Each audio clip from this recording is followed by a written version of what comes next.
episode 265, Alien Communication. Hello and welcome. Welcome back. I've sort of lost the run of myself doing these now with a little bit of a video so you can see what I look like when I'm talking rubbish mostly. And you can also see what I'm looking at on the screen as well. This is completely unscripted, by the way. A few ideas what I'm going to talk about, and I've been thinking about a few things, and that's where this podcast has come from. So any communication, would you believe it? So I did a podcast, Off-World Vehicles, which episode 263. It's well worth maybe having a listen to, and you can watch as well if you want. Look at a website, get some information out of it. But it's okay if you just want to listen to it. You certainly don't have to watch me, And it revolves around. I don't go over the whole episode, but it revolves around some videos that the Navy has said are genuine. They don't say they're aliens, by the way, but they're not aliens. But I thought it was very interesting because even today, looking around the internet, there are a lot of places where they're saying, this is it now. The Navy are admitting they've got alien stuff and alien this and alien, and they're not really. Navy not saying that. An astrophysicist who was a consultant, a subcontractor for the Navy, said they have otherworldly or substances from another world, whatever. Which I don't think that's perfectly true. I mean, like I spoke about meteorites from Mars have landed on the Earth. So yeah, we do have otherworldly substances on the Earth. So out of that, I was thinking, a lot of people were saying that these are aliens, these craft, and that they're looking at maybe looking at the military. Maybe it's just because the military look at themselves a lot and then they notice these things, maybe they're everywhere, and they're flying around or whatever. But because the military are very cautious, they see them, But I found it, and a few people have online, I'm not the only one of course, that it's an extraordinary claim, why are aliens doing this? And they're not making themselves known, that's the first thing. We also know just how difficult it is. We know aliens, and they do exist, let's get it out of the way, straight off the bat. We don't know how clever they are, there could be, and it's perfectly feasible to hypothesize there are aliens as intelligent as us. And I'll be honest with you, my feeling is they would have evolved in a similar manner to us. They might not look like us, but I think a lot of how we've evolved seems to be suitable for purpose, suitable for surviving long enough, to be the intelligence that we are. So, I'm not going to... The aliens are definitely out there, Are they visiting us? That's a good question. And something I was thinking about quite a lot around the whole alien thing. I mean, we could be it. We could be the most intelligent aliens that are out there, and that's not a ridiculous thing to say. We live in a Goldilocks zone. The angle of the Earth gives us the seasons. We're a twin planet system with our so-called moon, which is too large to be a moon really. But anyhow, we've got a lot going on, If you look at how we're born, even just to be born as a human is just incredibly rare. It's it's just unbelievable to have ever lived. Is incredibly remote, So even with the vastness of space, and we're discovering these planets around stars pretty much every day. There seems to be loads of them, lots of big ones, small ones. Some are in the Goldilocks zone, some aren't, So you'd think with that huge amount of planets and opportunity out there, well, there has to be life forms, and I believe there are life forms. We've no way of knowing, exactly how intelligent they are, how well developed they are. We are a freak in some ways because there's nothing on this planet anywhere near as intelligent as we are. So you could, there's another element there as well. So there's been life on this planet for a very long time. I think dinosaurs top trump us completely. I don't like using the word Trump anymore for some reason, but they top trump us, as in the cards. They've been like, I don't know, 500 million years. I mean, hundreds of millions of years they've been around. I'm not an expert, but they've been around a long time. And they died out, of course, dinosaurs died out. But dinosaurs are a good example where they're not very clever, most of them. You know, they were physically very large, you know. But as soon as the ecosystem changed and it couldn't support them, they died out, you know. Now, you can talk about a meteorite, you can just talk about how the planet changes over time, you know. Whatever caused the demise of the dinosaurs, it wasn't instant, but ultimately, and luckily for us, they were well gone by the time we arrived. I'm not too sure early humans, you know, Homo sapiens, Homo erectus, whatever you want to call them, early humans would have been able to cope with a dinosaur. I know we chased woolly mammoths and some of these other creatures that are no longer with us, but, you know, something so physically big, no matter how intelligent you are, you know, at that time, I'm not sure we could have dealt with that. So I'm sort of quite happy they died out. I mean, we wouldn't be here, I don't think, today. Not certainly not in the form that we are. And you know, I think the jury's out at exactly why we suddenly became so intelligent. And like I said, to me, it's a freak. It's like a mutation, you know. And the evidence for that is, well, let's look around us. Let's just look on this planet, you know. We are just ridiculously intelligent compared to, and even though we don't see it at times. Yeah, it's hard to think that there's anything, you know, that intelligent. So that's we're just talking about this planet, but looking further afield, you sort of go, well, okay, well, they've got to have a certain set of circumstances as well. They could be on a planet where the dinosaurs didn't die out and they never managed, you know. But I'm an optimist, so let's just suggest for a moment the universe has been around for billions of years. Their dinosaurs didn't last as long for other, you know, environmental reasons. I'm going to talk about carbon-based life form, which is like us, you know. I don't want to, you know, there's a lot you can hypothesize about some weird and wacky things. But my feeling is, as rare as the life forms are on this planet and as rare as we are, I think it's going to be along these lines, you know. Because there's a lot of element of randomness, you know, there's elements of, well, what's the easiest thing that could form, you know. So, if there's aliens out there, being the optimist, I'd like to imagine that they have gone through stuff like we have. You know, gone through the whole gamut. We are getting more experienced and more intelligent, you know. We went through phases of, well, brute force, you know, fighting wars.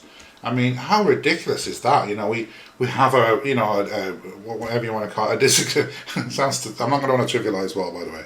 But we have a disagreement and we decide to fight it out, you know, almost, yeah, punching each other in the face. My God, that's not an intelligent resolution to anything, is it? And I'd like to think, and this might be me being the optimist, that the more intelligent we evolve, the more intelligent we get as we evolve, as years and years and years and millions of years go by, that intelligence is about what's best. What's best not just for me personally, but for everybody, for the you know, the species, for the planet, maybe even the universe. And for me, the way I look at it is, you know, when we're not very intelligent, all you think about is me, eating, surviving, you know, maybe then reproducing as well on the table of things. I think that's about level with breathing, isn't it? But, you know, it's all about me. But then as we become more mature, I think, intellectually and more intelligent, we think about more people, you know. I mean, okay, at a very low level, we think about a mate, we think about offspring. Yeah, that's actually across a lot of creatures, a lot of animals, not just us. But I believe as we become more intelligent, we don't just think about me, a mate, and the offspring. I start thinking about a group. You know, we're very social creatures, and lots of animals are now, not just humans.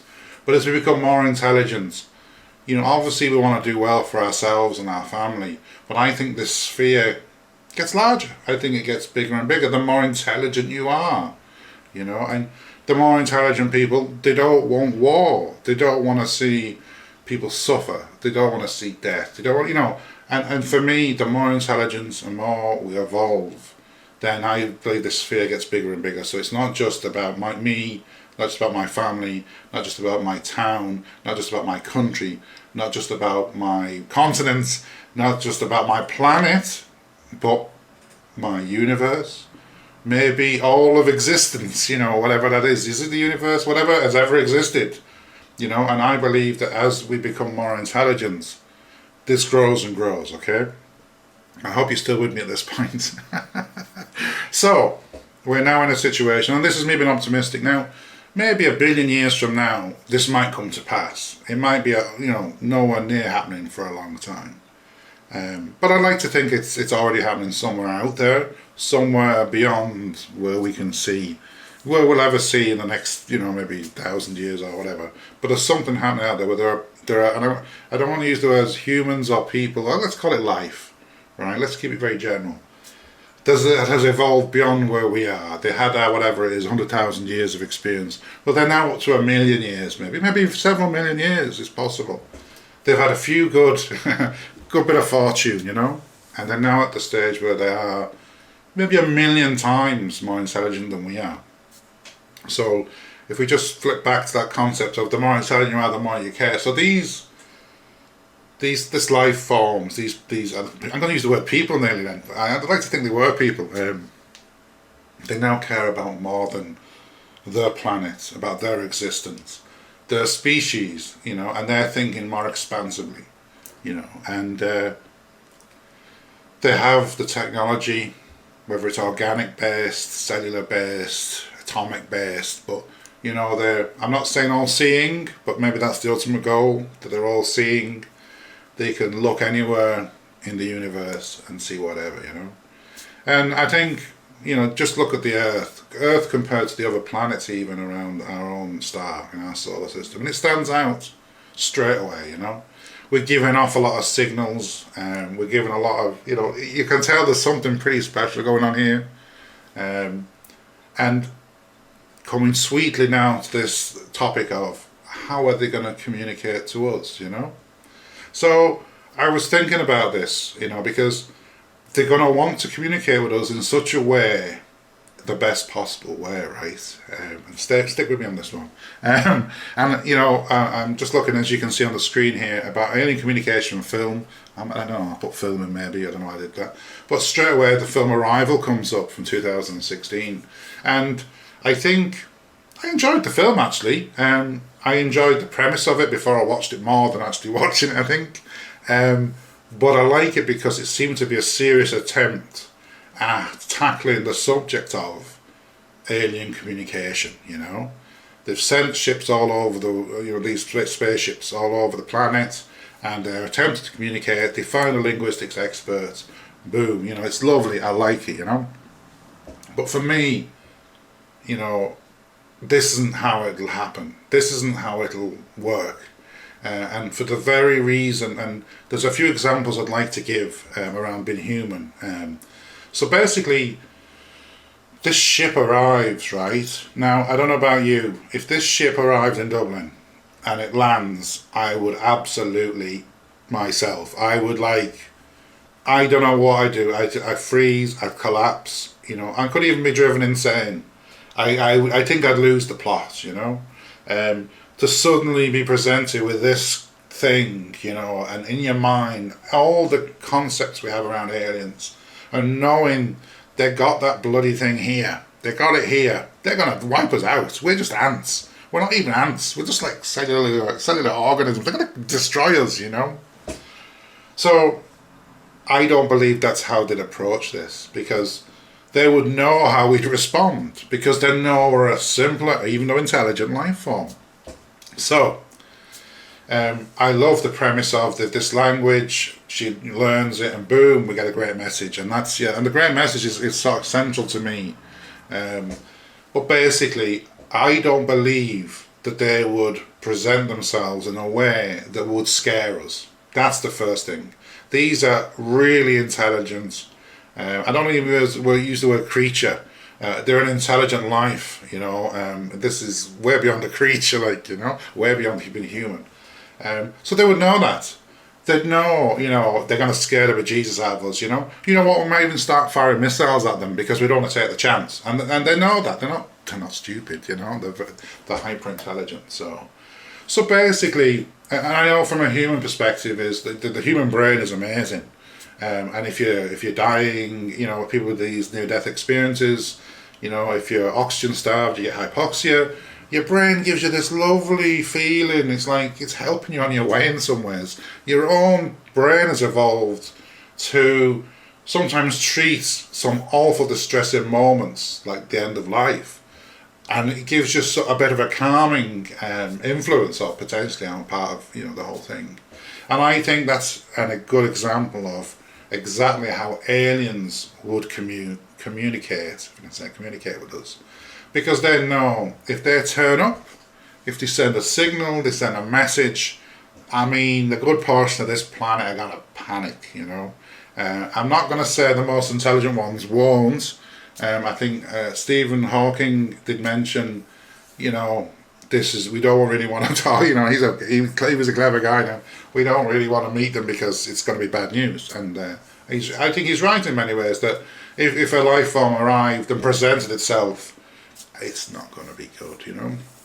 So any life form, any alien life form that's intelligent enough and advanced enough and developed enough to come and visit us, to cross the vastness of space, to arrive, to appear, is not going to have a spaceship in front of us, strange creatures, or give any indication like that, And I'm just going to stop you there before we say they're already here. Let's not go there either. But this is how I believe they would approach the whole subject of communicating with us. And there's one word for me sort of sums it up: indirectly communicate. So, you know what?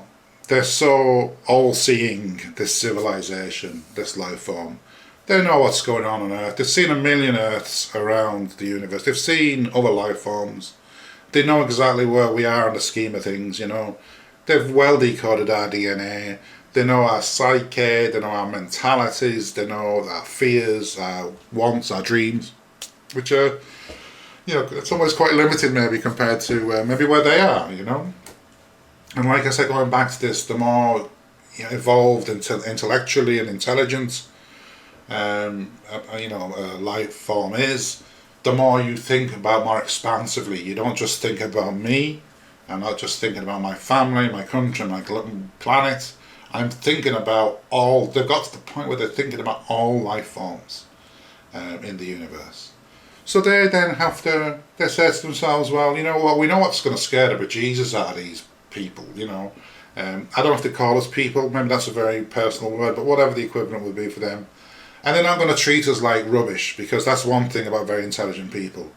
It's like animal cruelty, none of that is tolerated by anybody who's intellectually intelligent.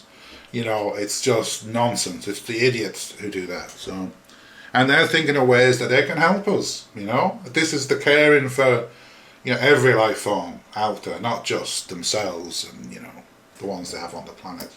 So for me, the way this would be approached is they would do things to our planet, maybe our environment.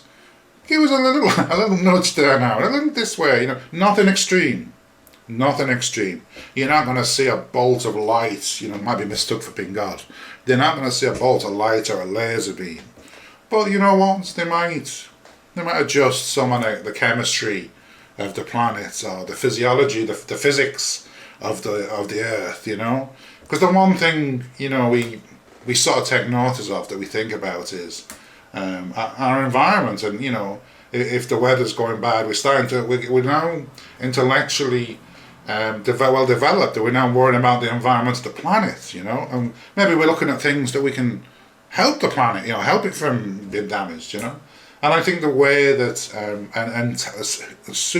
I've had to look at this webpage, by the way. I've looked at the super intelligent way to approach the Earth and the people on it and the life forms on it, humans, and to look after them, is to give them a gentle nudge, every so often, and do a little bit of interference, nothing major, nothing like the butterfly effect that would have a catastrophic effect, but give them a little push, a little nudge, a bit like a child learning to walk, You're not just going to sit there and just watch them and watch them falling over, and you're going to give them a hand, you're going to do things, Maybe give them a little cart that they can sit in, but they're kicking their legs and they're moving around, Now they're going to do that to us, but they might just adjust things in our environment, that gives us that little bit of inertia, I don't think there'll be any direct action towards the evolution of humans or life form on the planet, but I think the environment would be impacted. So they do little things with the chemistry, with the physics, things that they could do possibly from afar, or with, very little, direct interaction. Maybe a meteorite or something like that. So I think I want to leave on this note, and it's all good, it's all positive, because the more intelligent we become as a species, and the more we're going to look after not just us, animals, things on this planet, we're going to start looking after other planets, other stars, and other life forms. That's where they are today. And we're not going to make it obvious. We're not going to make a toddler, a child, we're not going to make obvious that we're really helping them when they're learning to ride a bike. We're actually helping them by holding the back of the bike a little bit. We're not going to make it obvious, but we're going to give them an environment, in which they can grow, they can prosper, and live well, live a full and happy existence.